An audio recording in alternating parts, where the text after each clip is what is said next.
So, yun nga guys.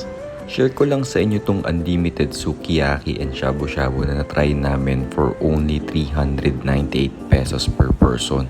We used a voucher for this at ipapakita ko yan at the end of this video. Unlimited pork and chicken ang kasama dito and you will need to add 148 pesos per person kung gusto nyo na rin ng unlimited beef.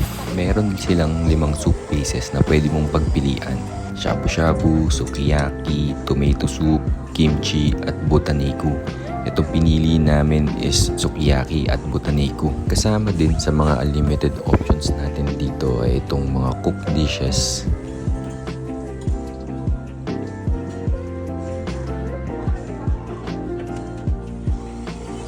Assorted maki.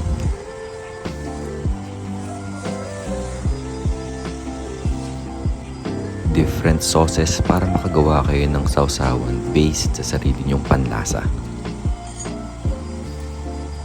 Iba't ibang klaseng noodles, fresh vegetables,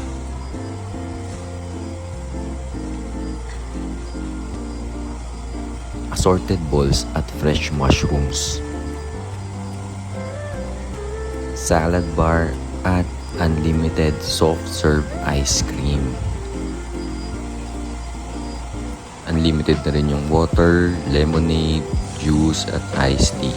Pero kung gusto mo ng soft drinks at bottled water, merong additional fee. Na-try nyo na rin ba dito? Share mo naman yung experience nyo in the comment section below.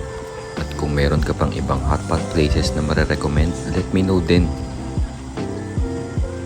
Sakto yung nipis ng slices ng mga meat nila, kaya around 15 to 20 seconds lang, ready to eat na. You can enjoy all of these for 2 hours at meron nga rin pala silang no leftover policy and they will charge you 100 pesos for every 100 grams of leftover. For their service, very attentive yung mga staff and ina-explain naman nila sa'yo lahat before you order. Weekday kami nagpunta, konti lang ang customers pero mabilis pa rin sila mag-replenish. Located nga pala to sa 2nd floor Filipino Village ng Ayala Malls, Manila Bay.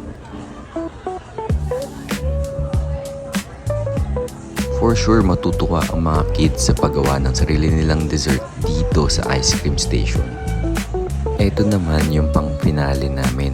Nilalagyan namin ng instant noodles yung soup kasi nandun na lahat ng flavors from all the meats. And as promised, dito namin siya na-avail. Download nyo lang yung app and dyan kayo bumili ng voucher.